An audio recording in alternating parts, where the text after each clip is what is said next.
to Sunday League the podcast. You know we can talk trash. If you ain't with it, you can fall back. Welcome to Sunday League the podcast, the podcast. Welcome to Sunday League the podcast, the podcast. Welcome to Sunday League the podcast. You know we can talk trash. If you ain't with it, fall back. Welcome to Sunday League the podcast, the podcast. Welcome to Sunday League the podcast, the podcast, the podcast. What's cracking, you fucking bush leaguers, and welcome back to Sunday League the podcast. This is 69 Eve, episode 68. Ooh. Yes. And happy Labor Day to everybody, since this episode is dropping on Labor Day. And if you're one of those motherfuckers that don't go to work, then you can't celebrate this fucking day. I can't. I gotta work. I'm working. Yep. Sorry. You should be celebrating it, but you're not. Yeah. I'm not. That's why I'm celebrating it right now. Hell yeah. Well, right this very moment. DH, what I meant was those that they intently don't have a job. They make it a point to not have a job and not go to work. That's what I meant. I got you. Okay, thanks for the clarification. You know who you are. You guys know who you are, you bastards. I'm here with my motherfucking co-host, playoff bound and championship hopeful. Don't say it yet. Don't say it yet. Don't say it. Don't say it yet. Don't call him a hitter. He's a hopeful. We'll play. We'll get to that a little bit later on. Well, you know who I am. No. Wait. There's more. Playoff bound. Fantasy baseball wise. Daniel from the All Angels podcast. Welcome back, dog. Yeah. Throwing a curveball. Yeah, right. Exactly. There you go. Got in, not the top seed, but hey, all you gotta do is make it to the dance and see what happens. That's right. And I'm also here with MLB playoff hopeful, the DH. What up? What's cracking? Yes, sir. Yeah, it's an exciting time to be a Mariners fan for sure. There's been an up and down season for the Mariners, losing some key players, but it's okay. I'm still here. Shit happens. So what up, man? What up, Daniel? Thanks for joining us. Yeah. And what up, Boski? Problem. What up? I'm also a playoff hopeful, but half of my team has COVID. So there you go. It's all right. They'll be back. They'll be back hopefully this week. Yeah, it was a fun weekend. What's going on, guys? How's your weekend? You guys doing anything fun? Same as usual, man. Just working, coaching softball. Oh shit! Little League softball. Softball. Yeah, that's right, Boski. You're a fan of Little League when it's just softball. Obviously. I'm a fan of softball, Little League softball, but, not Little League baseball. I know you're down for the Little Leaguers. There you go. Ralph cool. Actually, or Boski actually, I think low key likes Little League. Like he just doesn't want to admit it. He's gone so far that one way. Even if he did enjoy one of those Little League World Series games, he can never admit it. Never admit it. He won't. And in the back of his mind, he's like, you know what? South Dakota team, not bad, but he can't say it. He can't. Nah, man. We all know that right, guy. Yeah, you guys are absolutely right. By the way, let's go around the horn, Daniel. So this was a late call-in, so I had to go straight to the fridge and try to figure out what I had. So what I had was Bud Light. So taking it easy tonight, relaxing tonight, nothing too crazy, but nice little can of Bud Light. Drinking water. Love it. Hell yeah. DH. I'm drinking water as well. I got some Corona. There you go. Oh, very nice. I'm drinking Corona. I'm right there with you. That's what's up. I'm having what is it? The poor man's Grey Goose with not Monster, but some ginger beer. So it's a bit of a Moscow Mule. Wow. Yeah, that's cool. Okay. Nice little twist. Yeah, I just threw it together over there, Boski. Threw it together real quick. If you guys both know, but for those that don't know, had to go downstairs and bust up the ice bag for a little bit before I could fill this damn cup up. Oh, I miss those days, bro. I miss those days. We've been doing these on the Zoom for the longest, but I remember those days. We'll show up, what up, say hello to the wife, say hello to the children, and then bust up the ice bag. Break the ice. Too funny. Yeah, those were the days, man. I know. We'll get it going again soon. Yeah, but I've been stressed out all week, guys. Fucking fantasy baseball. Fantasy baseball has me up and down in my feels, happy, sad, and right now it's just a mixture of a lot of different things. It's been rough. Well, you got how many leagues? I am managing 4 different teams in 4 different leagues. Well, I know one of them you're out. The other one you went undefeated. Yes. Congrats on that. Hell yeah. And then the third one, you're running the podcast team. Yes. And you brought us back from the grave. Not far enough, but we'll get into that. Not far enough, but we're getting there. And then what about the other one? How are you doing in that other one? The other one, that is the I'm in the That's league with I'm in the league 3-0 with take, right? I'm in the league with the 3-0 take, and same thing, man. Like I'm fighting for that last playoff spot. But out of the 6, they also have a 16-team league. But they did it to where the top 6 get in. There you go. So with a 12-9 record, I'm clawing my way in. Hopefully, like I'll find out tomorrow morning because it's a bit of a shit show. There's like 6 or 7 teams that are tied for that last. Like tiebreakers for the tiebreakers and all that stuff. He's got to turn it on or open it up tomorrow morning and see where the. Tomorrow morning we will find out. You're right. Yeah. Daniel, how you doing with your Angels podcast in the beer league?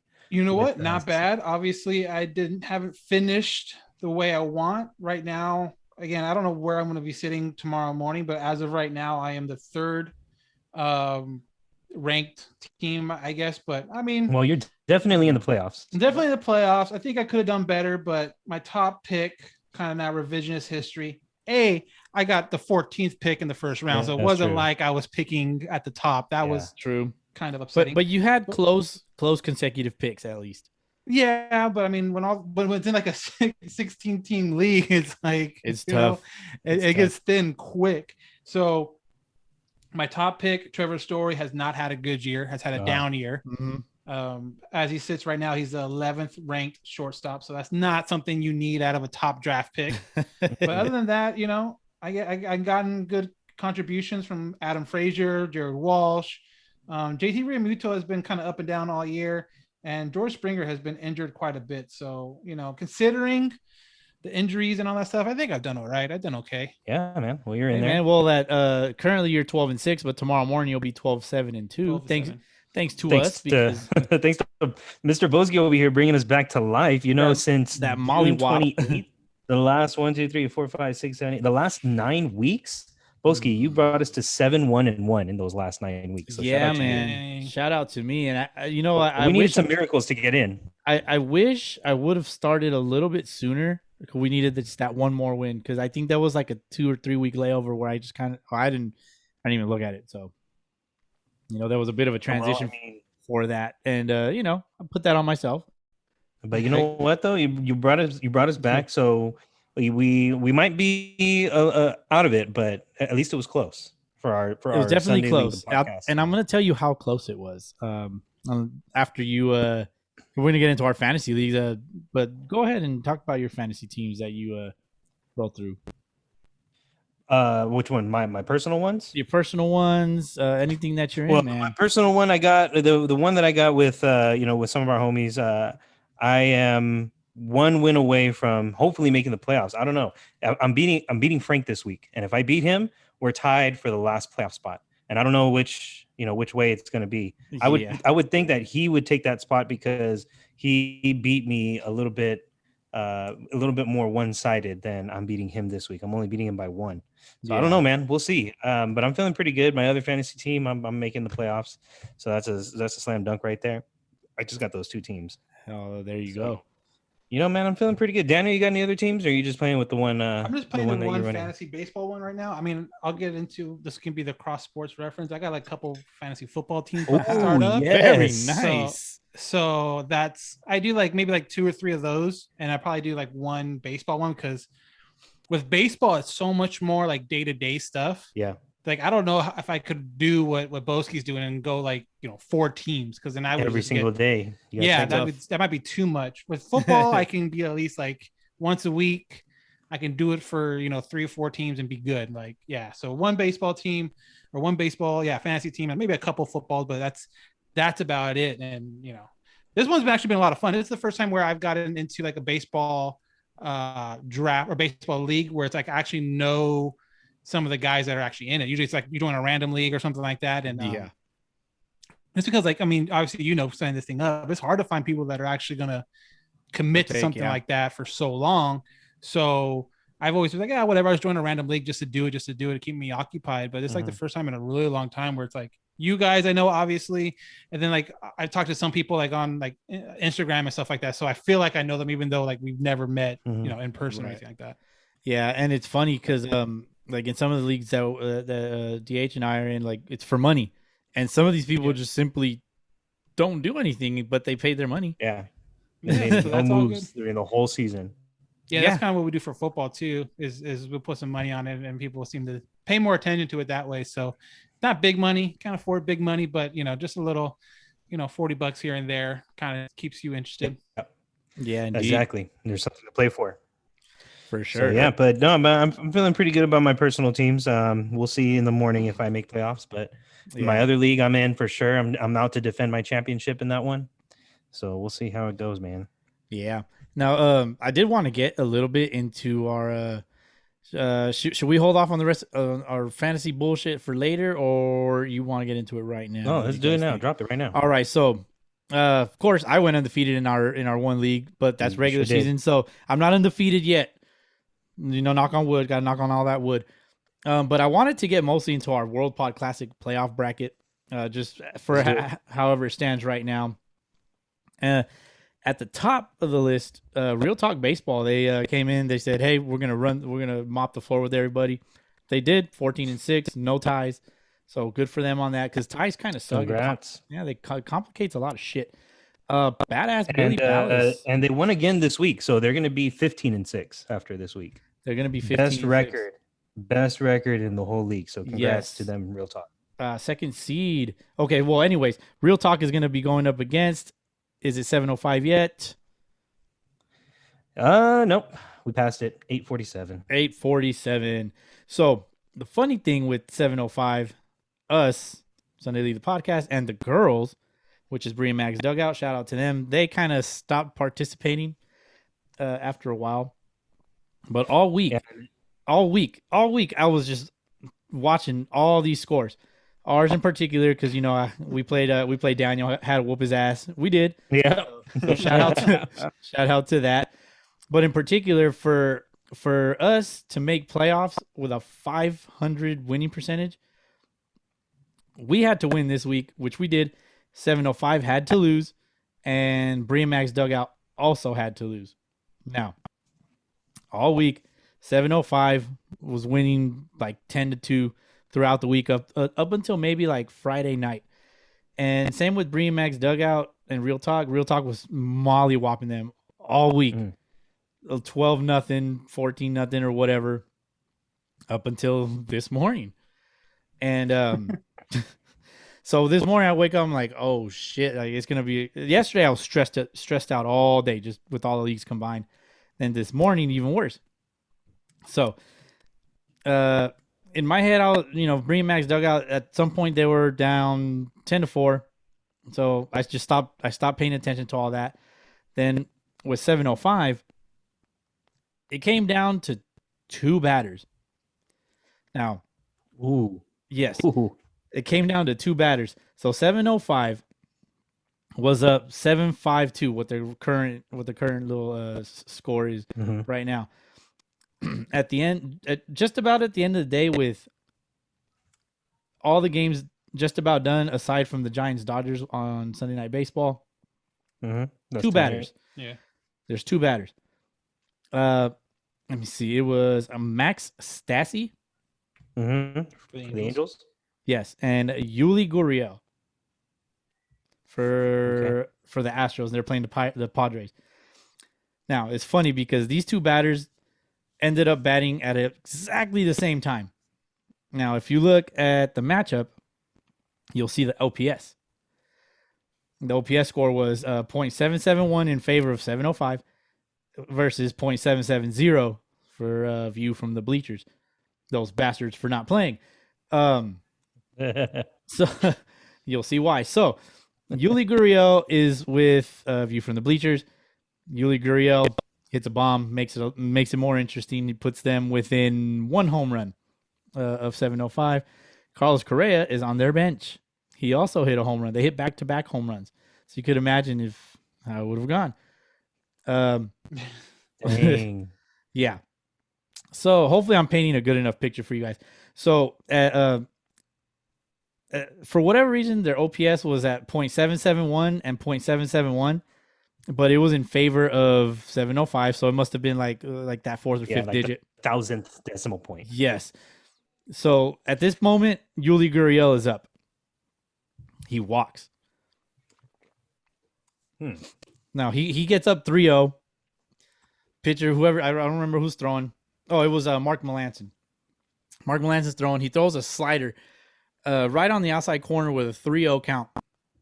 It's off of the little square. It's off the plate.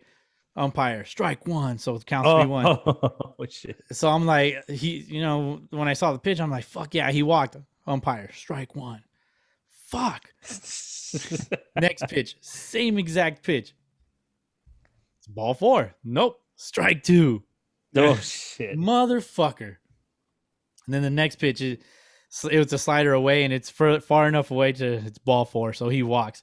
So it puts view from the bleachers, and is it 7:05 yet? At a tie 6-6-2. Now, had the score finished at 6-6-2, then we tie 9-9-3. We with beat them, Philly, the 705. with 705. We beat 705 twice in our head-to-head matchup. Would have pushed. Oh us yeah, forward. we get the tiebreaker. Now, enter Max Stassi. Max Stassi comes up, and I'm telling you, this is within seconds. Like they might as well have been batting at the same time. Max Stassi comes up, 0-2 count. Next pitch, ball 1. Like, oh fuck, there's still a chance. Next pitch, it's off the plate. Ball 2, still a chance. Next pitch, ball 3. Oh fuck yeah, still a chance. It's down to this last pitch. So I'm just going nuts, dude. And I'm texting back and forth with these guys, with Brandon and Alex. Yeah. From 705. And the next pitch, high at the letters, outside of the little box, almost at the eyes. I'm like, yes, ball 4. The motherfucking umpire. Oh, yeah, the strike 3. I saw that. You know which one I'm talking watching about. The game. Yep. Yeah. That fucking umpire's name is Adrian Johnson. Adrian Johnson, you're a piece of shit. You ruined our fucking fantasy championship chances, motherfucker. Damn. It's so crazy how it came down to just one single pitch. It was fucking wild. It was wild. I had a lot of fun. Shit, what are you supposed to do, right? Yeah, that's true, man. It was a good time. So, mind you, previously I had mentioned Real Talk Baseball and Bree Mags. Now, if you look at their stuff, the only chance that Bree Mags had was to take the RBI score or whatever, 24-23 in favor of Real Talk. Now, Bree and Mags, they have Mookie Betts on their team. Mookie Betts comes up in the bottom of the 9th. Top 9, sorry. Top 9, Sunday Night Baseball. Who bats ahead of him? Max Muncy bats ahead of him. He walks, gets on base or whatever. So, of course, I'm like, motherfucker, Mookie Betts is going to hit a 2-run jack, and he's going to put these girls over the number 1 team, and they're going to be the ones that go into the playoff bracket without doing anything. But sure enough, didn't happen. So a deserving team ended up going in because they also, too, made a comeback. If you go back and look at their stats, their scoring, they made a big comeback just like us. I think we ended up just kind of keeping each other's pace, and we made a nice comeback. But at the end of the day, 705 is going to have that last playoff seed at number 8. They're going to go up against Real Talk Baseball. But surprise for you guys, I didn't mention this. It's not in the notes or anything like that. I did reach out to the 8 playoff teams. Yep. And I asked them for some trash talk. Yep. Going into the playoffs. So all right. Only Daniel would have been the 4th one, but he's here. I'm here. He's here. So Daniel, do you wanna sound off or you wanna go last? I want to go last. I want to see what these other people said and see if anyone come at me specifically. Ooh. So I can return fire, if you will. All right. Awesome. All right. Well, here you go. I wanted you guys organic reactions. So here you go. This is 705. Hey, Ralph, and you guys over at Sunday League, the podcast. This is Brandon with Is It 705 Yet podcast, the Philadelphia Phillies podcast. Not sure how you want this to go, but Ralph and I were talking pretty much all day about everything that was going on with fantasy baseball and how we just squeaked in to the playoffs here, barring any stat corrections. But again, I don't know how you guys want this to go, but here's the deal. We're the best there is, plain and simple. We wake up in the morning, piss excellence, and nobody can hang with our stuff. We're just a big, hairy American fantasy baseball winning machine, you know? If you ain't first, you're last. You know what I'm talking about? That last statement, we're definitely not first. We definitely, like I said, squeaked in by the skin of our teeth, like I told Ralph earlier today. But, hey, we got Zanino, we got Frank the Tank Schwindel coming in clutch for us today. Big Whit Merrifield. There's more. Sorry, got cut off there. I was about to say Patrick Wisdom, Harper, coming in clutch for us. Contreras off the IL, Eric Hosmer, Austin Hayes, Adam Wainwright with the stellar second half of the season. Will Smith, not the one from Philadelphia, the relief pitcher from the Atlanta Braves. And Red Ranger Suarez coming in clutch with his starting performances. But we got a lot of guys playing for some starting roles next season. So we got runs coming in, stolen bases, home runs, quality starts, wins, saves, holds, you name it, man. So if you ain't first, you're last. There you go. That's 705 with their trash talk. Shout out to them for that. That was nice. A little Ricky Bobby in there. I like it. I can respect that. Yep. Name of the whole team, but that's cool too. Like everyone did great. And I appreciate them actually, partaking in this super last minute. I was washing the fucking dishes. I'm like, fuck, that's a good idea. So it's last minute. I'm gonna give you guys. You guys want Gone Bridge or you want Badass Billy Ballas? Let's hear Badass Billy Ballas. All right, I want to know what he's got to say. Give me a sec. All right, here you go. It's another two-parter. This is Billy Ballas of Box Seat Banter. And I mean, I'm definitely gonna win this fantasy baseball league. I already clinched the playoff spot.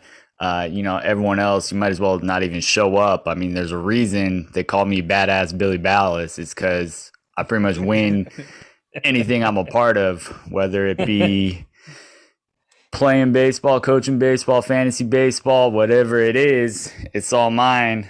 We got a bunch of clowns in here not knowing what they're doing. Seager's on my team. He's been out pretty much all year. Now he's about to start tearing it up. I've already been in first place. Now Seager's back going on a tear. The reigning NLCS World Series MVP, about to carry my team to the title. Got the Cy Young winner this year in Walker Buehler. He's going to be pitching the Dodgers to that. There's more.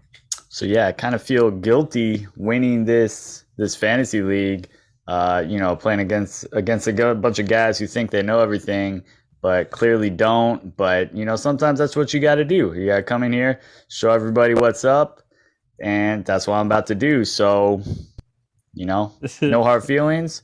I hope you guys don't mind me beating you and everything. But, maybe this offseason, you guys can learn a thing or two and give me a challenge next year. But, yeah, this one's all mine. Thanks. Nice. You could tell he did this, too, before the game today. At least I think he did it before the game. Yeah, he definitely did.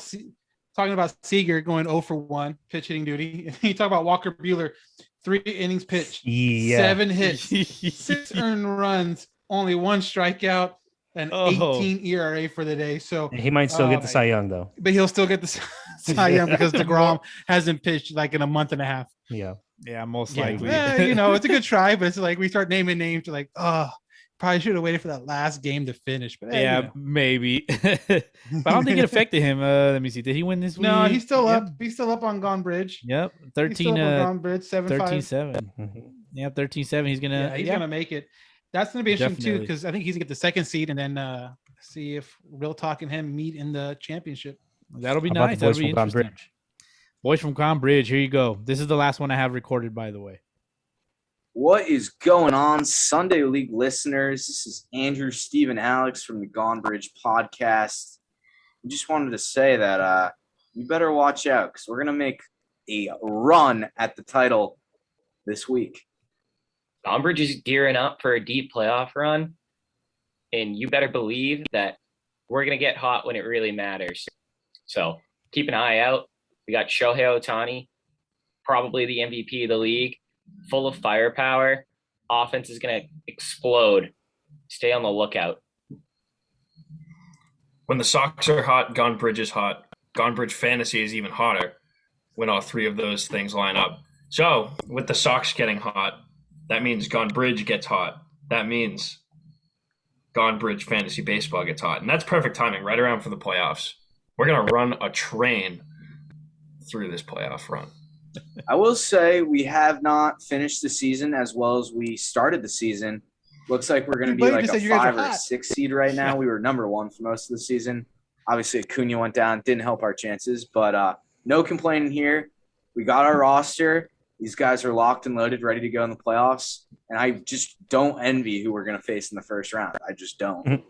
I apologize to whoever it is just before it even goes down because the beating's just going to be that bad.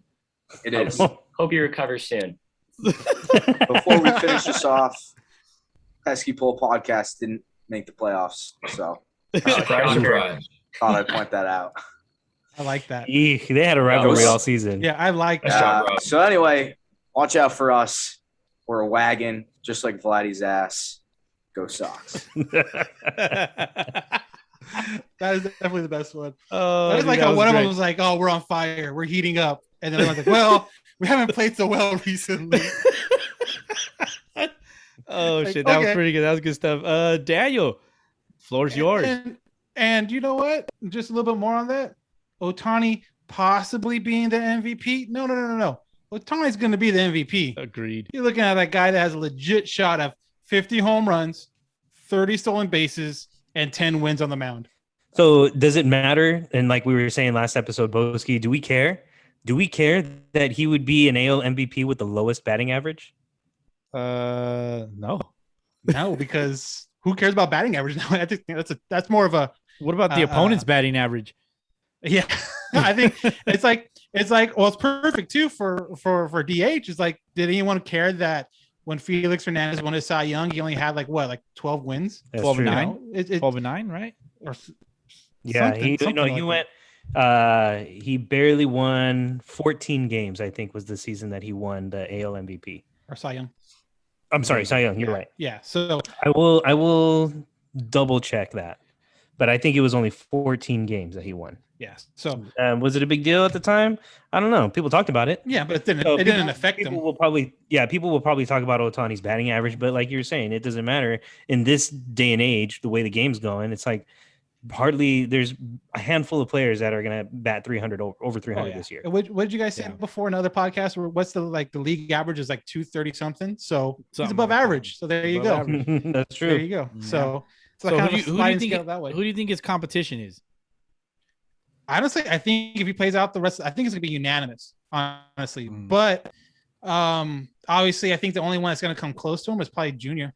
Yeah, Vladdy Jr. how many batters has Vladdy Jr. struck out? Yeah, exactly. 0. Bingo. There's your Yeah. answer. Fact check. And Fact check. how many stolen bases does Vladdy have? Which he can do. I don't think he has. He definitely doesn't have 23. Exactly. That's for sure. That's DH. true. I think Ohtani is well on his way for the MVP. But yeah, to fact check, Felix Hernandez AL Cy Young Award. He won 13 games the year that he won it, which was in 2010. He went 13 and 12, but had a 2.27 ERA, Super which low. led the major leagues that year. Yeah, super low ERA. Speaking of fact checks, DH, I have a fact check for you guys. August 10th is the earliest a team has been eliminated from playoff contention, and that is a tie between the 1932 Red Sox and the 1962 Mets. Again, it was August 10th, and that was a pre-division era. The Orioles also got eliminated on August 10th from their division contention, and a few days later, wild card. Very nice. There you go. And the fact check on Barry Bonds. Barry Bonds' Players Association licensing agreement, who actually came into play in 2003. He had told Major League Baseball Association that he was not going to sign. And with the organization because he wanted to go through his own licensing agreements on his own behalf. So players usually sign the group licensing agreement according to ESPN, which allows companies that obtain MLBPA licenses the right to use players' names and likenesses on their products.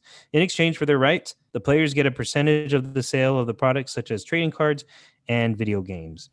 So Barry Bonds was the first union member in the 30-year history of the licensing program not to sign it, and that was in 2003. And that reminded me too of back in the day. Jordan was the same thing when you play like certain basketball games.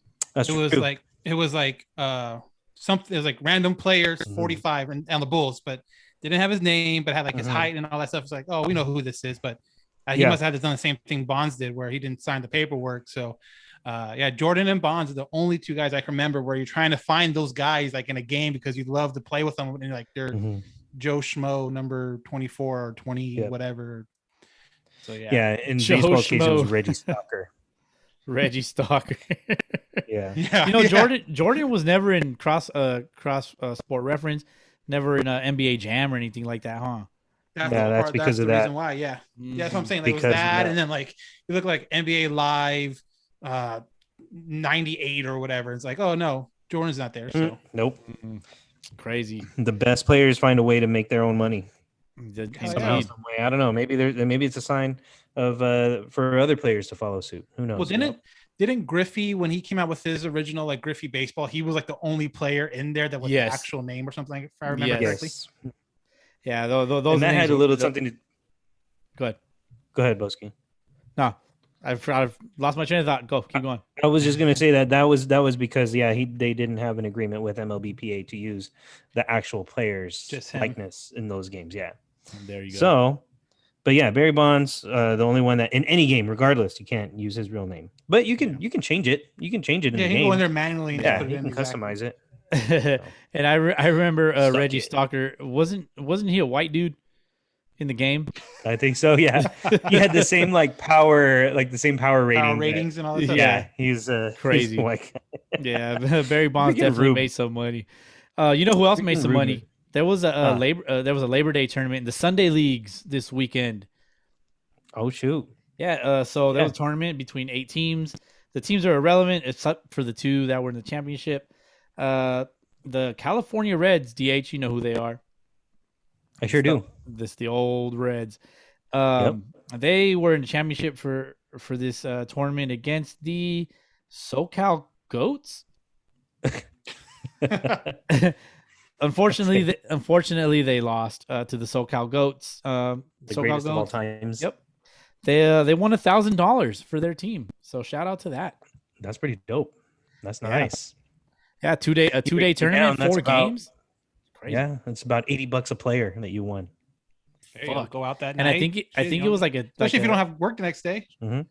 Yeah, I mean none of them do. What they should have done is had an expanded tournament where they play the championship tomorrow morning. That'd have been nice. Oh, maybe 3-day tournament. Maybe, but yeah, you get to enjoy Labor Day, the actual holiday. So there you go. Yeah, why indeed. not? Guys, you want to play some Pepper? I do want to play some Pepper. I want to play some Pepper with reasons why Rube's not here. Can we do that? There we go. Let's do that instead. Yeah, go. I mean, let's address the elephant in the room. Rube's not here. Why is Rube not here? Who knows?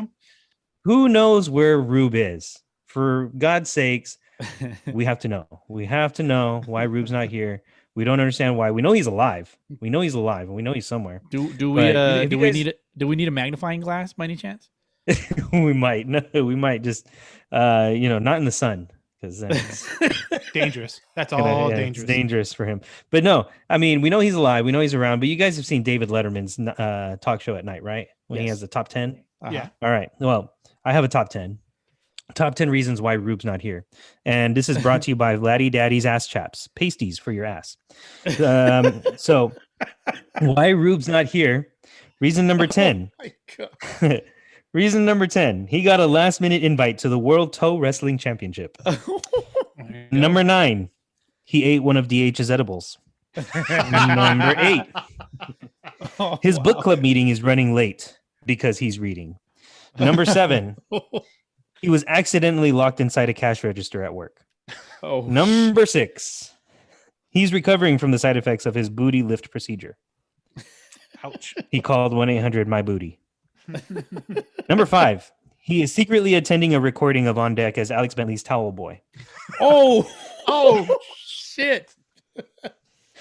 Which one was that? Number 5? Yeah, that should be number 1. Number 4. Number 1 should be good. Number 4. He heard Mariah Carey was holding auditions for backup dancers for her upcoming Christmas special. There you go. Oh, fuck. Number 3. Someone tied his shoelaces together and he doesn't know how to untie them. Number 2.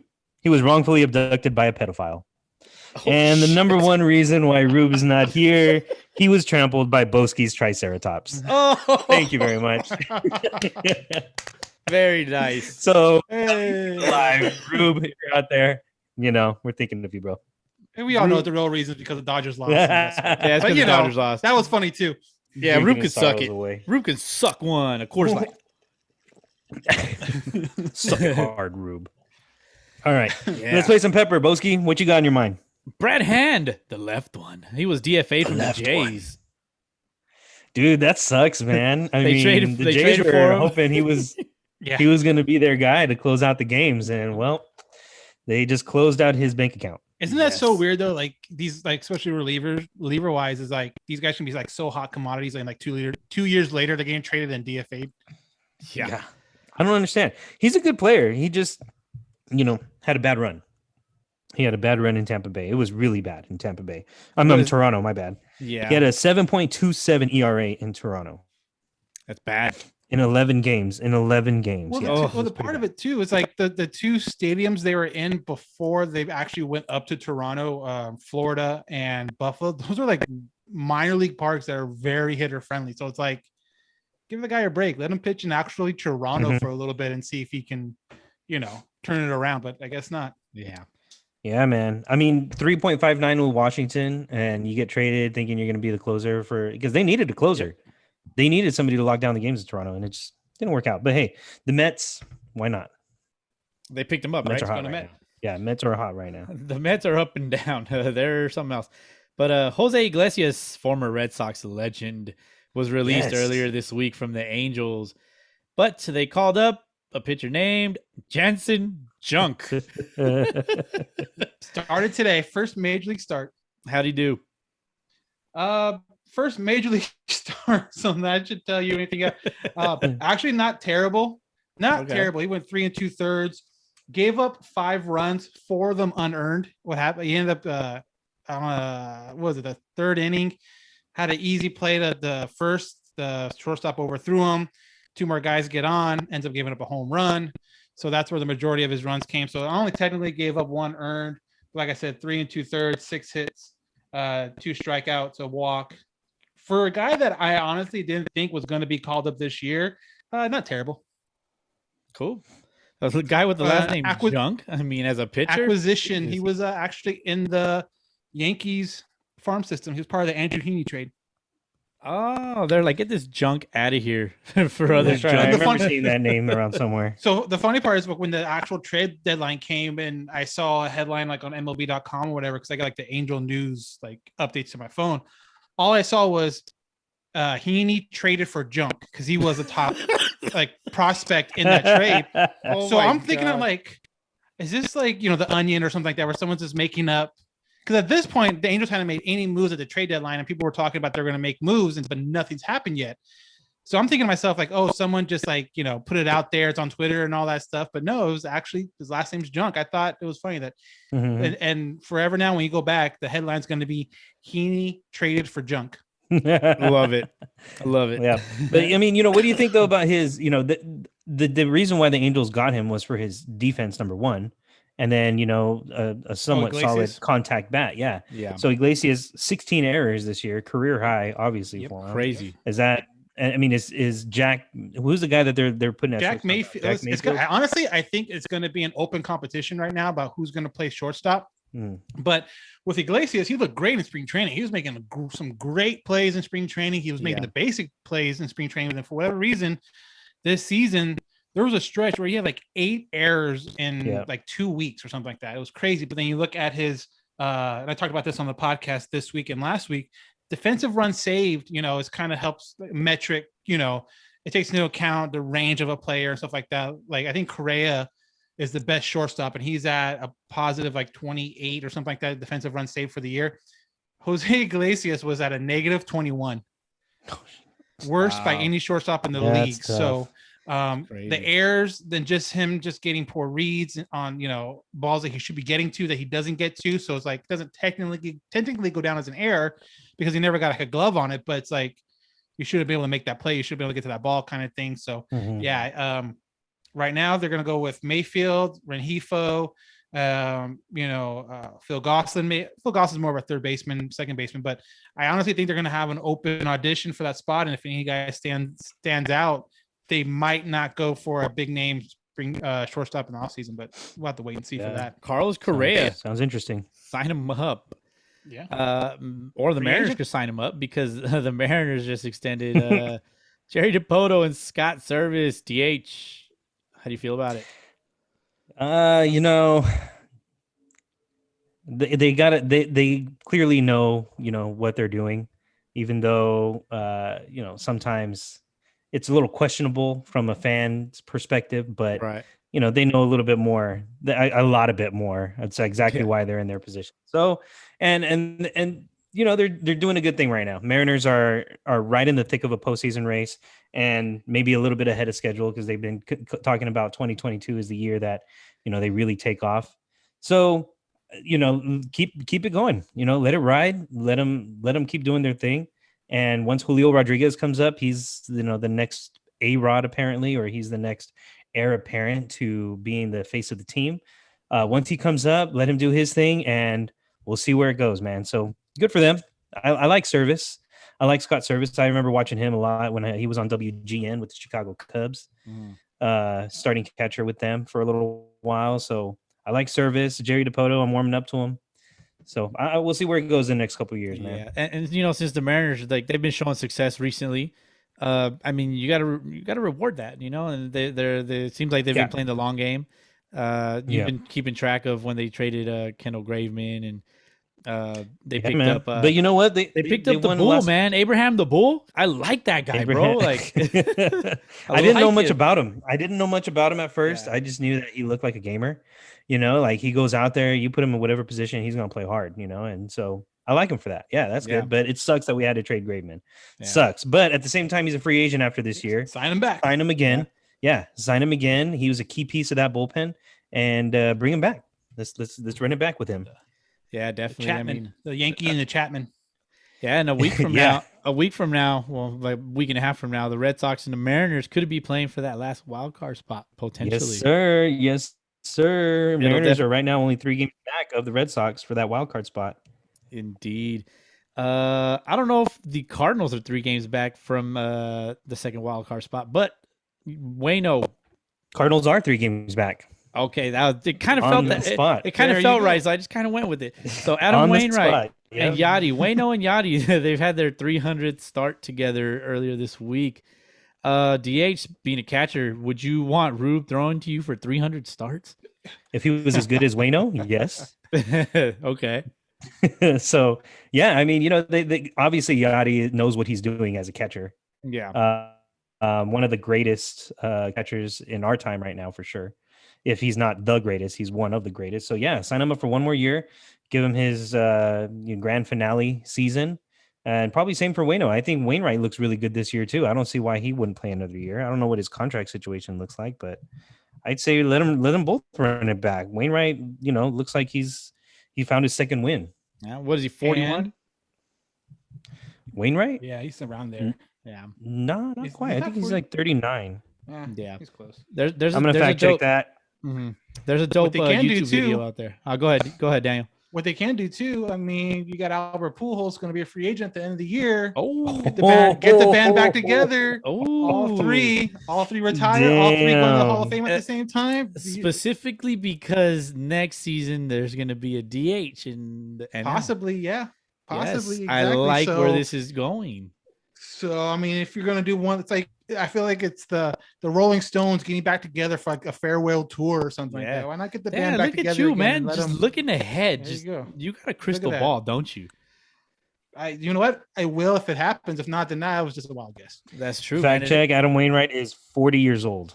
Okay, there you go. Turned 40 on August 30th. So happy birthday, Adam Wainwright. Nice. Yeah, I remember that he threw that Greg Maddux game the other day. It was part of our Pepper. I don't know if it was last week or the week before. But speaking of great catchers, Salvador, my guy, our fantasy guy, as a matter of fact. Yeah, but I say that's a guy that's been carrying your ass. Oh, dude, I looked it up. You guys drafted him with 100 and something pick in the draft, and that's nice. Good value. Value right there. That was all DH right there. That's all DH. That was your Salvy's pick, my man. guy, man. Yeah, dude. He's currently sitting with 41 home runs. He's 2 shy of tying Shohei, something like that. Yeah, that's surprising. That when I saw that, and I saw like an actual like leaderboard, to see him up there with Ohtani and stuff like that. And granted, yeah, I think he's DHing a lot more than he has in the previous years. But man, coming back from that, Tommy John 2 or 3 years ago, and just all of a sudden found his power again. It's crazy. Yeah. Salvador Perez has always impressed me. Yeah.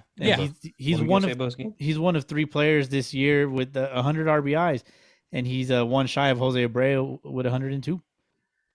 Yeah, that surprises me. I don't know if there's like a comeback player or whatever in baseball, but I mean, no, you get that to Trey Mancini because of what that. But otherwise, you give it to Salvador Perez. Yeah, it's going to Mancini for sure. But Salvador Perez, like when he first came up, and just kind of the way he moves behind the plate, I knew he was going to be a really good catcher.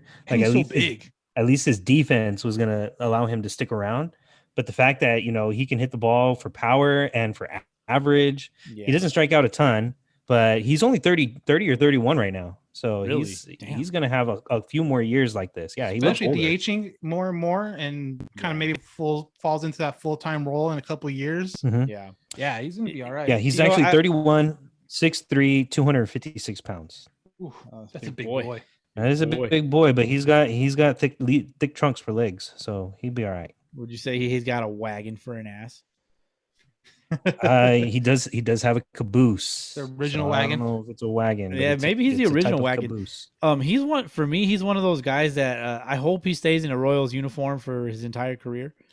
Well, that's the thing, talking about Yachty and the guys in St. Louis. The fact that they've been there the whole time together, and you see what the starts they made together and stuff like that. I think that's really cool. In a day and age where a lot of guys go for the biggest check when they hit free agency, these guys have been there forever. I think that's really cool. And I think Salvador would be the same thing too if he stayed with the Royals. And the Royals actually signed him to a new contract this year too. They gave him an extension, if I remember correctly. So he's going to be there for, I think, at least the next 4 years. Right. I'm going to fact check that while you bring up the next point, Boski. Rangers and D-backs, not much of a point, but they are officially eliminated from playoff contention. So shout out to that. Take the trash out. Next thing, before tonight, the Los Angeles Dodgers had a 2.99 team ERA. That is no more after those. They give up 6 runs today. Yeah. Yeah. By the way, Salvador Perez's contract is through 2026. They did sign him to a 4-year deal. So very nice. There you go. I mean, that helps. That shows loyalty right there. And after that, maybe he does a couple more years and calls it. I don't know. There you go. Dodgers, Boski? Yeah, they got they no longer have a 2.99 team ERA as of tonight because the Rangers, the Giants, showed them who their daddy was. It is now a 3.00 ERA. Oh no, it's gone inflated so much now. Oh no. Damn. They're not the favorite now in the playoffs. Did it really only go up to 3.00? It really only went up to 3.00. Last year, their team ERA was at 3.02, and then 3.37 in 2019, 3.38 2018, 3.30. So they're always leading the National League in ERA. I feel like, this year is going to be no different. If they can get below 3.0, then that's pretty awesome right there. I don't see any, like Cardinals in 2015 had a 2.94 ERA, and that's the last time I can see here that it was below a 3 for a team. Interesting. I wonder if that's the lowest of all time. We'll have to fact check. We can fact check that one. I would probably guess that. Let's say like 1968. Was that the year that Bob Gibson dominated? Yeah, that year the Cardinals had a 2.49 team ERA. Yikes. And then the next year, 1969. Nice. went up to 2.83, which was the Orioles. And then in 1970, get this, it went up to a 3.15 ERA with the Orioles, and then 3.0 for the Mets in 71. And then in 72, the Orioles 2.54, but then it just keeps going to 3.0. So like that year when they raised the mound or lowered them, whatever it was, they lowered the mound. They lowered it. Yeah, that's when the team ERA started really going up. Yeah. And just to throw this out there, if I had to mention it earlier, we should all be rooting for the Angels to win tomorrow. They would be officially at 500 again, but they would be 69 and 69. Yes, nice. They are currently sitting at 68 and 69. So they need to win. We need to win. And win on Monday. We need to win. Probably have a watch party for that. Two more things. Naked. Two more things. Two more things before we go to Cup Check. Nick Castellanos hit a few just isn't that kind of a party. Sorry. Oh damn. The legend Nick Castellanos hit a few dingers the other night. The bat that was chipped at the Cup. That was crazy. Yeah. Yeah, and it got checked and they took the bat out, I guess. So this was his quote. They told me my bat could be dangerous, so I gave it to a kid. Boom. Mic drop. I saw that. I loved it. I was like, new favorite player in the NL. Dude, he's a fucking savage, bro. Like I can't get over him. I hope the Red Sox. Did you ever see that interview he did? Yeah. Did you ever see that interview he did? It had to be like 2 or 3 months ago, where he gave like the mic to the fan, because he was telling him stuff like, because the fan was like right around the on deck circle, I believe how the story went, and the fan was just yelling things at him like, "Hey, imagine this, imagine," like good things though, like because it was a home crowd. So he gave that fan the mic in his post game interview, and so the guys asked him, "So would you tell Nick when he was in the on deck circle?" He's all, "I told him to imagine that Rob Manfred's face was on the ball every single time," and he hit like, and I think it was a game where he hit like 2 bombs or something like that. Yeah, and Castellanos is over there just laughing. We might have actually played that for Cup Check in that week, if I remember correctly. Yeah, that's hilarious for sure. Last thing before we go into Cup Check, former Mariner Moose Dan Vogelback hit a walk-off grand slam today. Want to say it's the eighth walk-off grand slam in Major League history. Oh shoot, something like that. I have to double check that, but dude, it was crazy. They were down 3, hits the walk-off grand slam. Let's go home. Bogey put those ass chaps to work. Right. Talk about a fucking move. Another team probably destined for the playoffs. 11-game lead over Cincinnati. So you don't want to see. Yeah, you don't want to see that pitching staff in a 5-game series, man. Not at all. You look at I was looking because you guys were talking about the staff ERA and stuff like that, and the Dodgers how it was at 3. But you look at like all the team stats right now at ERA for especially the NL, like number 1 is the Dodgers, number 2 is San Francisco, number 3 is the Milwaukee Brewers. No, there you go. How far apart are they? There's going to be some major pitching battles there in the playoffs. For sure. Yeah. I hope so. And that's what it's all about. All right. Well, there you go. There you go. All right, guys, let's go into a Cup Check. Garrett-san, what kind of pitch will you not pitch to Shohei Ohtani tomorrow? Oh my! He does not need any more advantage, Margaret. Okay. I won't throw him a knuckleball. There you go. Hey. Damn it, Margaret. Yeah, Margaret. Damn it, Margaret. That's a good question, Margaret. That's a great question, Margaret. No, he didn't have chocolate chip cookies for breakfast. Margaret. I didn't know fucking Garrett Cole threw knuckleball. He's definitely not throwing it. He should have. He should. You know what? He should have. He should have said, "I'm not throwing him a knuckleball," and then like the second pitch, straight up knuckleball. That would have been great. He'd be a man of his word. Hey, welcome back, guys. We're back from Cup Check. What are you guys drinking? Same. Corona. You almost said water. Bud Light for me.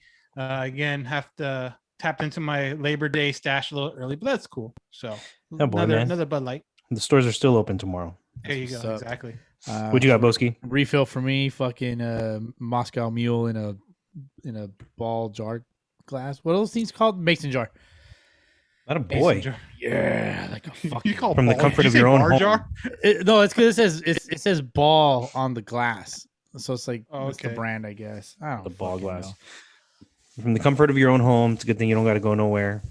Exactly. You know? Indeed. What are you guys plans for? What are you guys plans tomorrow? Well, today, tomorrow for. I gotta work. But you guys, you guys can go ahead and stroke each other for a moment. Yes. And brag about your Labor Day. Luckily, Sleeping in a little bit. Yeah, I didn't have to work. I don't have to work at all this weekend. I'll have to work next weekend. But actually, no, I don't. Because of the way my vacation's set up. So yeah, I'm good. Yeah, I'm not working tomorrow, so it's cool. Sleeping in a little bit. Woke up early today to go play a round of golf. So tomorrow I'm honestly just chilling. And then me and my wife got a new place. We'll be moving in at the beginning of the month. So with that, starts the packing. She's already kind of packing up. Party at Daniel's. Oh, yeah. So we already got some of the bobbleheads starting to be packed away right now. Some of that kind of stuff. So gotta take care of those. Yeah, exactly. We got the majority of the original boxes, so they should be able to fit right back in there. So that's going to be the weekend or the Labor Day for me. Majority of the time. Otherwise, I'm just going to hang back and watch a little sports. That's what's up. Well, DH, you're going to sell seeing apparatuses. That's going to be fun. I sure am. Well, earlier this week, the Mets, they're all over the fucking place, right? Like their thumbs up, their thumbs down. They're I don't know, man. I think the whole thumbs down thing is working for them, though. Yeah, the funny part is, I kind of honestly, when it first happened, I was like, watch, if they go on any kind of little run, everyone's gonna forget about it. I'm gonna raise my hand. I'm gonna raise my hand and say that's what I was trying to allude to last week. That they're just trying to kickstart something with this thumbs down thing, and it seems like they did. Yeah, and I mean, no one cares now because it worked, and all the fans can just be like, "Oh, see, we motivated." I was like, "Okay, whatever you said." They lost one of the double headers today, but aside from that, they won 1, 2, 3, 4, 5, 6. They had won 7 games in a row with the whole thumbs down thing. That walk-off win with Baez, he came up the same walk-off that he lost one of his earrings. I don't remember how expensive it was. Was it $50,000 earrings? I wouldn't be surprised if it was. Yeah. So it was funny because he was out there looking for it. The fucking team president Sandy Alderson was out there looking for it. Who wasn't out there looking for it was their acting GM Zach Scott, because he got a DUI. Yeah, as his team is going on a run, he went for a drive. No, I see what you did there. Very nice. He was coming back from an event hosted by Mets owner, whatever his name is. Steve Cohen? Steve Cohen. Yeah. He was hosting an event, like a fundraiser thing by the Amazing Mets, or whatever their fundraising thing is called. Yeah. He was leaving that and got pulled over, got DUI. Yeah, you sleep at the wheel. So, when you have too many, hey, man. There you go. Yeah. It's going to catch up to you eventually. So he got caught. And now Sandy Alderson is back in the GM role for the team. He only came back because, they were drowning in issues. He basically came out of retirement. Damn. Came out of retirement to help him out. Now he's going to be the acting GM. But you know what, though? Like, whatever was going on with the team, with the whole thumbs down thing and the fans and all that, like, it's for some way it's really turned it around for them. They've been winning, and they're winning the games that they should be winning. They got Miami next after another game with Washington tomorrow, and then they face a couple tough tests with the Yankees, the Cardinals, the Phillies, the Red Sox, and then the Milwaukee Brewers before they finish it up with Miami. So I think that it's going to be a tough test, but I don't know if it's going to be enough for them to make it into the playoffs. So speaking of the owner, Steve Cohen, you can follow him on Twitter at Steve A. Cohen 2. He loves to tweet. The owner that does not like to hold back. And this was earlier today's the 5th, right? Yeah. I forgot what day. Well, as we record, he says, quote, "Where are all the Twitter experts complaining about Baez now? They must be away for the weekend." So a lot of the owners you think say it, he actually tweets it out there. Yeah, and I think they're not giving him too much shit as Baez. They're not giving him too much shit because he apologized. He apologized. Yeah, he did this week. I mean, I get it though. Yeah. Like, as a ball player, as a ball player, you know, you got to rally around your troops, the guys yeah. that you're in the trenches with. Yeah. You know, fuck what the fans think, to be honest. Like it's I'm all right about there with you. yeah, it's all about you and your teammates, and whether you got, you know, haters or people that love you, it don't matter. You stick to the guys that are with you, and that was their kind of rallying call, I guess. Yeah, and like guys play better when they play like or most guys I should say play better when they have like a chip on their shoulder. And if everyone can kind of rally, like you said, rally around a certain quote unquote chip on their shoulder, then why not? And if it's at the fans' expense, well, screw it, because you know the fans are going to come around. If they start winning, the fans aren't going to care. If they keep on booing us, as long as you keep on winning, and that's all it is. Yeah, it's kind of like it's a give and take, and I kind of like it. I'm all about it.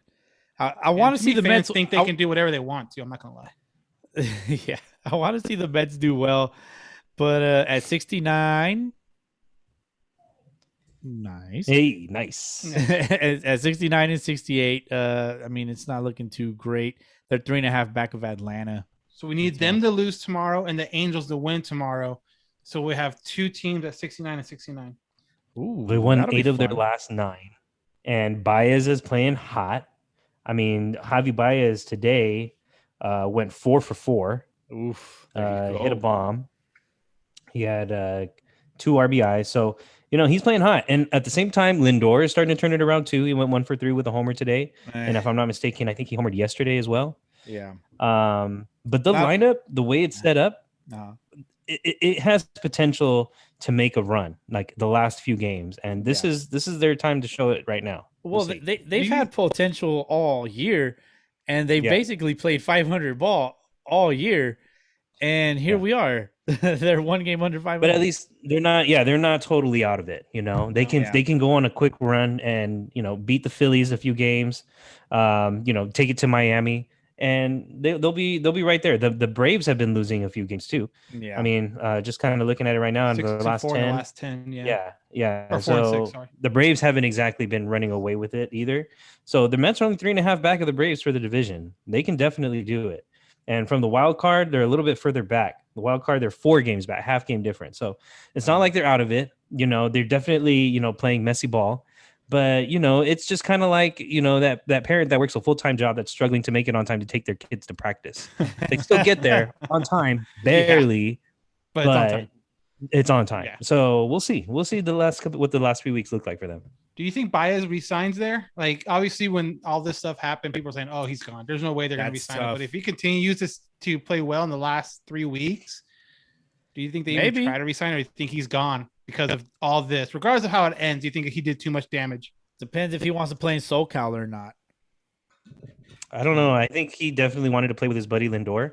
I don't know how long he wanted to, but I think, like, you know, doing it for a half a season is good enough for him. I had an opportunity. Yeah, I see him moving out unless he really does finish the season hot. Like if he finishes it like crazy hot and the fans love him, then it's possible that he re-signs with the team. Then the fans are gonna be like, sign him, re-sign him. Yeah, watch. It's probably gonna happen. I mean, you know, the fans in New York love to have an abusive relationship with their players. Yeah, for whatever reason. So you know, it's a masochistic type of relationship with the New York fan base. So they love to dish out the pain, but at the same time, they'll love the heck out of you like you've never been loved before. Do you think he would look good in a Dodgers uniform after Corey Seager signs with New York, the New York Yankees? My bad. Ooh. I mean, Trey Turner's going to slide over to short. Baez already played second.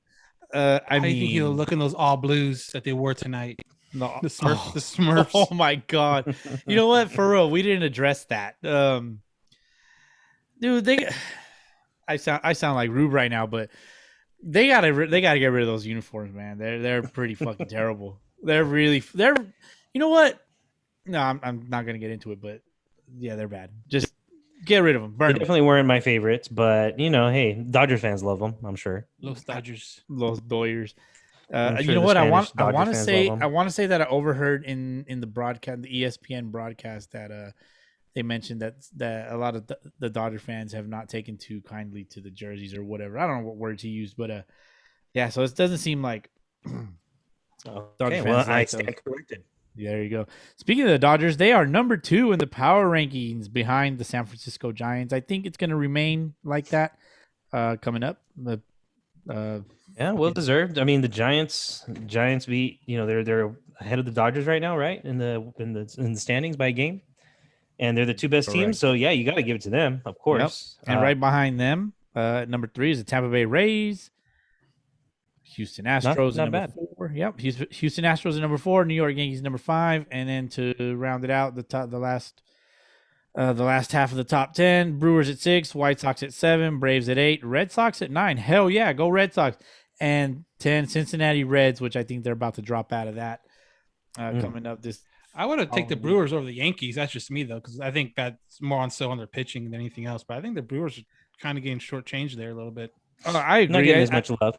I agree. It seems like throughout all season, it seems like the MLB power rankings, at least, they've taken a lot of bias to the New York Yankees, which I don't take too kindly to that, especially when the Sox were in first place most of the season, and the Yankees just kept remaining in front. Ahead of the power rankings. So, go away. I'm gonna take that a little personal as a fan. Like, get that garbage out of here. I'll tell you what. Thumbs down to ESPN. Thumbs down to ESPN. I'll tell you what. The Astros surprised me because I didn't think they would have the pitching depth to stay in contention, but apparently they did. They have some pretty good pitching with Luis Garcia, who's filled in pretty nicely for him. He's a very nice player. He gets a good amount of strikeouts if you're playing in a points league. He's great. And they got a lefty pitcher in their rotation too, who's been pitching pretty well for them. I forget his name, but you think that they were going to struggle without Greinke, without Verlander and without Cole. Like, those are their two horses, and they stuck with it. The lineup, even with Bregman out for a good chunk of the season, they stuck with it. I mean, they're a solid team, and unfortunately, Carlos Correa is not going to re-sign with them. I don't see that happening because he's got to get out of Houston, get out of that, situation. Get out of that history. New start. Exactly. So he's still going to be the last year. Yeah, and wherever he goes, he's still going to be hated. But I don't know if he's going to be hated as much though. I feel he's a villain, man. He's a villain of baseball. If you could pick a Joker from the MLB, he would be it. I don't know. That might be him. And then the Giants surprised me too. Giants, I think the Giants have been a surprise of the year. Mm-hmm. More so, everyone's like, because Astros lost some people, blah blah blah. But if they were in first place with a month left, you would be like, okay, I can see it. Or same thing with the Dodgers. They're going to be tied for first or around first place at the end of the month. Last month, you'd be like, okay, but you just probably would have thought it was San Diego. But the Giants coming out of nowhere, and they're going to make the playoffs, and who knows with their pitching, they can again make some noise too if they get the right matchups. That's true. Indeed. DH, you had mentioned where you expected teams and all that, throughout the year, and I actually have your predictions from earlier. Oh, you have my predictions. I have them right here. Yeah, I went back and I listened back, and I had to write it down because I wasn't going to remember off the top of my head. But you actually have the Astros in fourth place in the AL West. I did. Jeez. Yep. Behind the Angels. Behind the Angels, with the Mariners with the second wild card, and the A's at the top. Still possible. It's still possible. It is. Yeah. Seattle. Not if the Red Sox have something to say about it. I had him in a thick battle with Toronto and even the Angels. Yes. Yeah, that was going to be one of your tight races. And then in the AL Central, you had the White Sox. Good choice, of course. Yeah, good. That was going to happen. Mm-hmm. Twins, not as good, but it is what it is. AL East, you have the Rays third place ahead of the Red Sox in fourth place, with the Blue Jays in the first wild card race. Yeah, with the Yankees leading the pack. That's what I had. I had the Yankees winning the East. I had the White Sox and the A's. And it's going to look a little different, but I feel like most of my teams are going to get into the postseason. Yeah, it seems like it. Aside from whatever order they actually get in, but you had in the National League West, the Dodgers, Padres, Giants in that order, and National League Central, Cardinals, Brewers, Cubs. Sorry for the Cubs. Reds. You had the Reds in fourth place. National League East, Braves, Mets, Phillies. That's a toss-up. Almost got it. Yeah, there's still some time close. left too. Yeah, it's real close. It's close. And in the wild card for the National League, you have the Padres Mets with the Padres playing the Braves in the NLCS. World Series, you got the White Sox losing to the Braves. I do. Ooh, And I think it's going to happen still. I It's- think that'll be interesting. That'll be you know what? I think that'll be a boring World Series as far Really? it'll be not for us, not for us baseball folks, but for the common fan, the casual fan. Oh yeah, They're gonna be like, I think, who? I'm not watching that. That's who do you think if the common what matchup best will draw the common fan out of the teams that are like either in the playoffs right now or kind of like playoff position? Probably Dodgers, Yankees. Just East Coast, I think West you Coast. just have to go with those powerhouse teams. Yeah, because if it's Dodgers Rays, it probably doesn't draw, Ugh. even though it's like a rematch and all that stuff. But it's probably still not going to draw. I probably Padres- watch the Rays more than anybody simply because they play the Red Sox. Right. And they're You probably annoying. watch it more than anyone in that stadium too, to tell you the truth. Yeah. Padres with Tatis kind of being the face of baseball, sort of, in a sense. Yeah. I think Padres Angels might be a pretty interesting World Series with Otani Tatis, just because with what Otani can do. Yeah, It's coming up in the next 2 days. A nice little Thursday or Tuesday, Wednesday. San Diego. There you go. A future World Series preview, perhaps. You going to those games? No, I was thinking about it, but then when I realized that it was around Labor Day, I'm like, that's hard for me to get days like after the holiday off. So otherwise I would have. But Sick no, I'm time. not making it down to this. Yeah, exactly. It would have been great, but again, with moving into the house, budget's kind of tight. So making a trip down there for a week for a couple days and like a night in a hotel might be a little too much right now. But we'll see what happens next year. Priorities. Yeah, priorities. So starting to save up now for spring training now that schedule came out.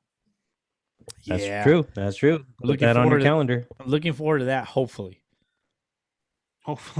Yeah, for sure. Yeah. Who's As far in your postseason predictions, Boski? In my postseason predictions, I have I think I had the Padres with the best record in the National League. Nope. You definitely jumped on that wagon. Like I definitely, you got your VIP pass. I think I was the driver of the wagon. If you go back, it's episode 45, and I want to say it was like the last 30 minutes or so of the episode. That's pretty much when we go through our predictions. So if you want to give that a listen, episode 45. In the National League Central, I had the Cardinals. East, I had the Braves.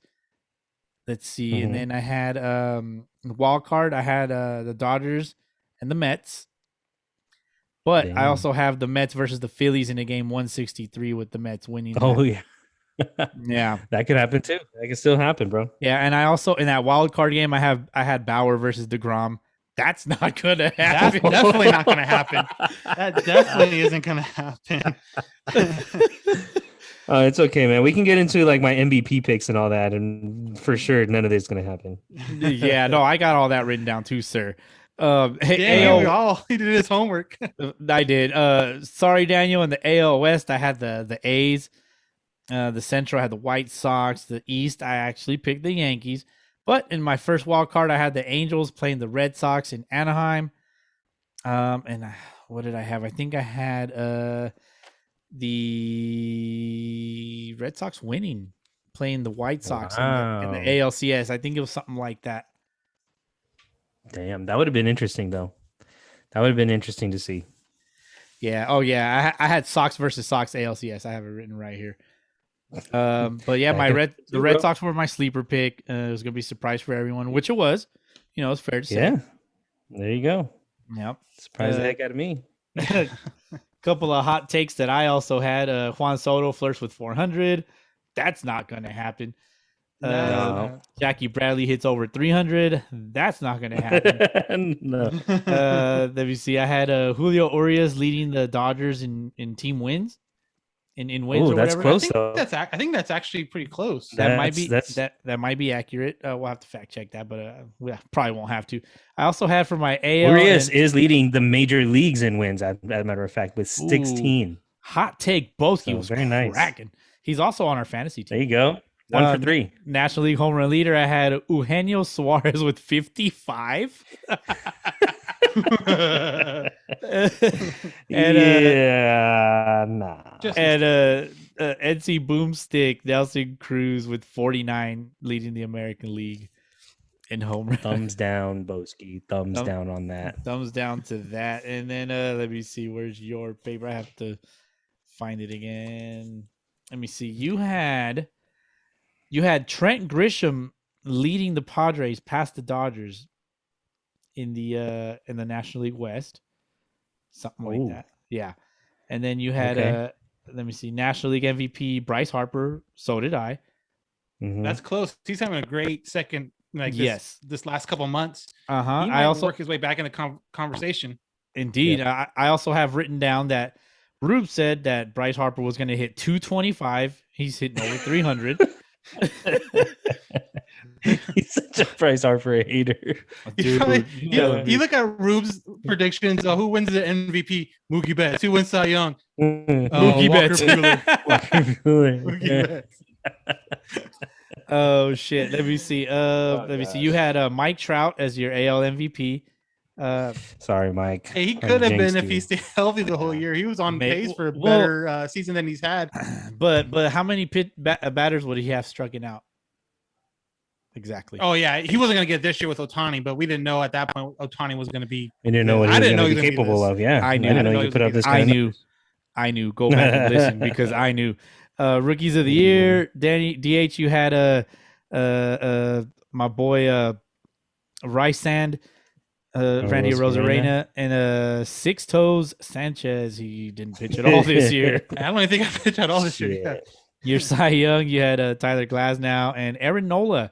You would have been right on Glasnow, I think. Had he stayed healthy. Was working to stay in. Yeah, it was close. Nola wasn't bad either, but everyone just thought it was DeGrom off the bat. But yeah, Zach Wheeler though, I mean, same team. He might be up there with the Cy Young. That's true. I think so. Possibility. Your manager of the year, Scott Service and Bryce Snitker from the Braves. Yep.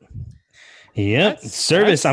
Service is going to get it. That might be actually legit. That might be accurate on that one. You might be 2 for 2, especially with the Braves and what they lost in with injury. And if he's able to squeak into the playoffs, that might be legit. It's possible, but I think right now the way the Giants are playing, it's got Kapler's gonna be getting a lot of votes. Kapler's gonna get a lot of love after all his shit show in Philly when he first started. Nobody saw it coming for sure. Not at all. And you had one hot take. Ty France approaches 40 home runs with a 280 batting average. Ooh, well, I'll tell you what, he's batting over 290. Okay. And had he not gotten hit on the wrist by a couple pitches from I forget who hit him. But anyway, yeah, he's struggled with the power a little bit. But I know he's a good hitter. Yeah. So all right, I'll take 1 for 2 on that one. There you go. Let me see. I have Rube's stuff written down too, but we'll go over that right now. Let me see. My National League MVP. My MVPs were Bryce Harper and Ohtani for obvious reasons because there you go. It is Shohei. Yeah, there you go. It's Shohei in a two-way is what I had written down here. My Cy Youngs are Walker Buehler, and which you might get, and Kenta Maeda, which is he's out with Tommy John. Won't get whatever. He's definitely not. He won't get this year, and he won't get it next year. I can guarantee you that. I also had Sixto and a Rosarena for my rookies of the year. Okay. And then my managers of the year were Joe Girardi and Joe Madden. Not gonna happen. Okay. No. And I had 2 comeback players of the year, Trey Mancini, which that's a lock, and Lorenzo Cain, because he didn't play the year before. He's not gonna get that. No, not at all. I don't even know. I wouldn't even know where to start looking for National League. Yeah. Let me see. And I also have some American League hot takes. Mike Stanton and Aaron Judge. Mike Stanton and Aaron Judge. They played less than 80 games combined. I was wrong. I was gonna say, yeah. Nope. They're definitely playing. I had a dark horse. Hirokazu Sawamura was going to lead the American League in saves. Nope. Let me see. This is fun. Yeah, this is fun. I got 2 more. Let me see. For the American League Central, the White Sox, we're going to sign Yasiel Puig, and he was going to have a better season than Trevor Bauer because they had the same agent at the time. Well, wherever Puig's at is probably having a better time than Bauer. So, I mean, I guess you're not all the way wrong. But yeah, so. Well, they have similar tendencies. Albert Pujols was going to hit his 700th home run, and Shohei Ohtani is going to be the first American League Silver Slugger pitcher. That's going to happen. That's going to happen. I mean, I don't know if they give out the award. Pitcher, if they give it out. But he might even get it for DH too. And he's going to get both. We were actually talking about whether that was an actual award in the American League, Silver Slugger for Silver Slugger for pitcher isn't. No, that's what I'm saying. It's not. It's not there. So we were talking I don't about know if they just do it for a year or. Yeah, we were talking about if they would actually create it just for him, but he would win both naturally. Yeah, it'd be like a one and done. Who was it? I forgot who it was a couple of years ago. Where wasn't it JD Martinez that he won a Silver Slugger at left field and for DH? Yes. Like he spent 80% at DH. Yes, he did win the two. That was 2018, my favorite championship season. You guys want to know Ruben's predictions? Yes, I want to hear it. But real quick, we can go the JD thing. Getting the Silver Slugger in both positions is like having your own raffle, throwing a raffle and winning your own prize. Yeah. Oh my god, kind of the same. He's doubled up right there. So I'm just gonna shout out JD Martinez. Shout out JD Jumbo Dong Julio Daniel. National League West for Rube. You know who he picked. He picked the San Diego. Dodgers. Come on. San Diego. Okay, next. He has the Cardinals and the Braves in the Central and the East, respectively. In the wild card, he has the Mets and the Padres. And I remember him specifically saying that the Dodgers were going to win 106 games and the Padres were going to be 10 games back of that with 96 wins. Just saying a lot. And get a wild card. They're both. Yeah. I mean, the win total's both going to be way off, but the 10 back might actually be legit. Yeah. So we'll see. We'll see how that works out. American League West, he has the A's, Central Indians, the East, the Yankees, the wild card 1, the Rays, and wild card 2, the White Sox. With let me see, the Rays moving on to play the Yankees in the division series. A's playing the Indians, Yankees playing the A's in the ALCS, and the Braves playing the Dodgers in the NLCS with the LA New York World Series. You guys want to take a stab at who wins, according to Ruben? The Padres.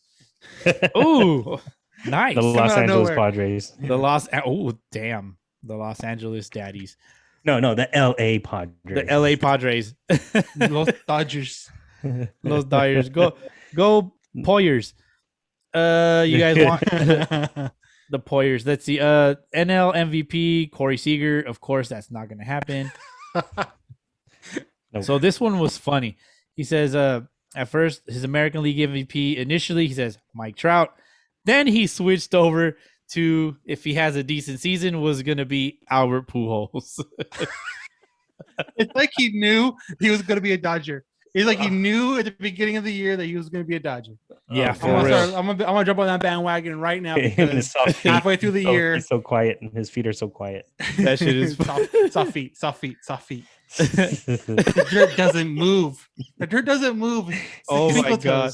I mean, I can't give him too much shit. I'm over here like, he's gonna hit 700 home runs this year. Well, I think I also said that he was going to hit like 26 jacks in the second half he was going to get hot to lead the Angels to the wild card game. And I don't know. I had this whole thing in my head. Theory. Didn't happen. Rookie of the year, American League. No one? He said no one. No one because he probably didn't know anyone. Yeah, exactly. He doesn't know anything about the AL. National League, Gavin or Garrett Lux, whatever his first name is. Surprise. If let me see. National League National League Cy Young, Walker Buehler, fair. Don't you? The American League. Yeah, no one. American League, Justin Bieber. There was damn. Yeah, there was also a funny joke that you had mentioned DH in there. So go back and listen to it. Managers of the year, check this out. David Roberts. No, well, actually, yes, he did pick Dave Roberts for the American League, for the National League. For the American League, it was going to be Tony La Russa, because Tony La Russa turns that team around, and he has that team play old school baseball. Dude. Yeah, I mean, well, he's gonna make them do it. Otherwise, he's gonna demote you. Yeah, for real. They learned. So. The two dark horses for him were David Price, Of course. and hot take was Kenley Jansen gets traded at the deadline. Nope. Damn, nope, missed that boat. Missed that boat. Yeah. So I mean, I was doing this little research earlier. It was fun to listen to this. I was like, really? Did we really all just say these things? Like, we did. Fuck, we need to do something out there forever now. It is out there forever.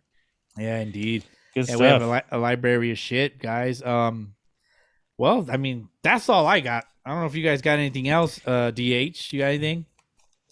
No, man. I just want to shout out Henry Ramos, recently promoted to the Arizona Diamondbacks a day after throwing a helmet in Donovan Walton's face in a AAA baseball game. Was that minor league fight? Yep. The home run minor league fight. Okay. He put his team up 11-2, and he tosses his bat, and the Mariners AAA team didn't like it, so they're barking at him as he's going around the bases. He passes the shortstop. Shortstop's like pointing at him to round the bases, and he's talking to him. And Ramos says something that, obviously Walton didn't like, so he chased him down, going to third base. Henry Ramos turns around, chucks his helmet right into his face, and it starts. Falls with a jab, yeah. And it starts. Damn, so yeah. What was said, I don't know. Who's in the wrong? Who cares? He flipped the bat, get over it. It shouldn't have been a big deal, but apparently it was. So anyway, it earned him a promotion. So did he ever touch home base? Did that run ever count? No, he didn't. So does that run even count? Like, what's the official scoring on there?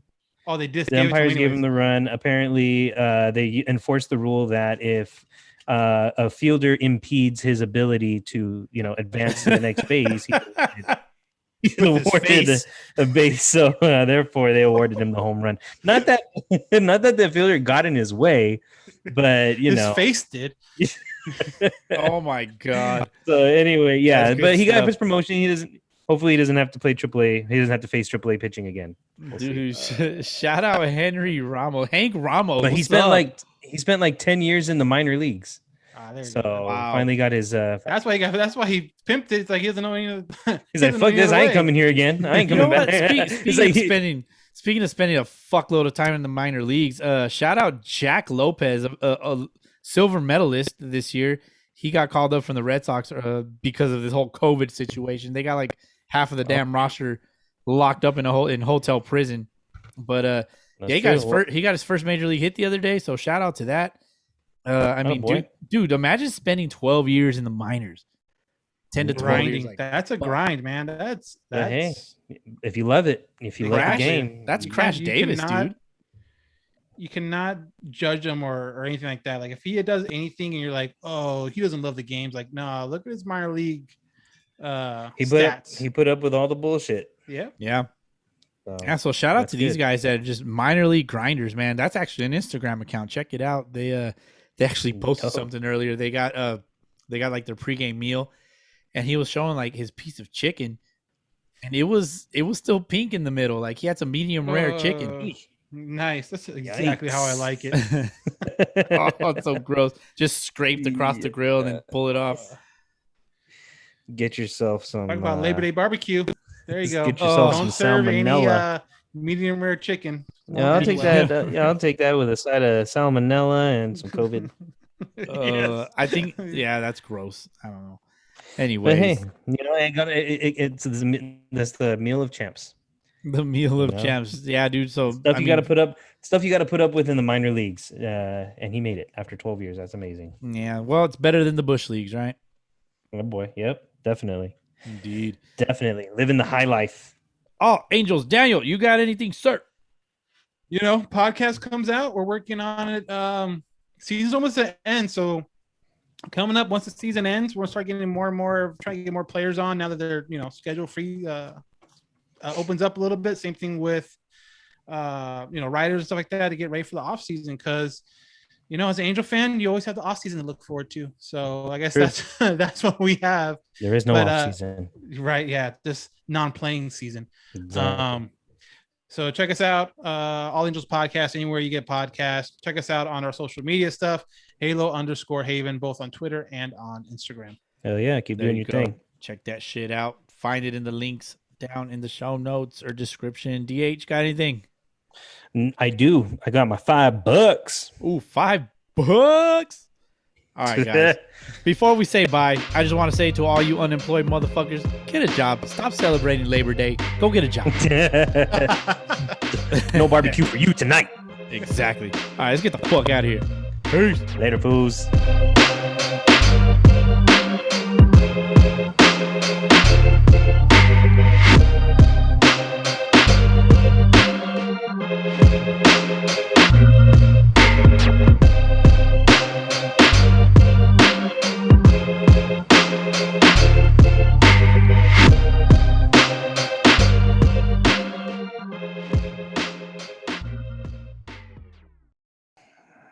What up, Daniel? What'd you get? Another Bud Light?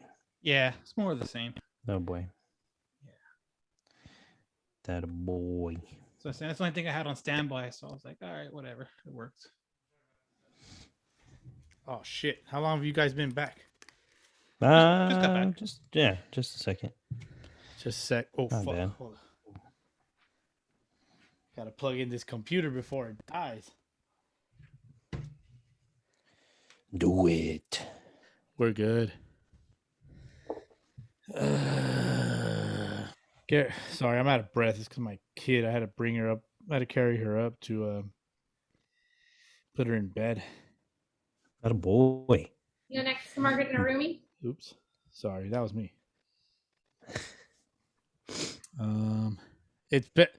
They asked Garrett Cole about Shohei or something, like what pitch he was going to throw him, and he just sounds funny. Do it. Okay, you guys ready? Do it. Okay, here we go. 3, 2, 1. Well, all right. You guys ready? Do this. Okay. 3, 2, 1.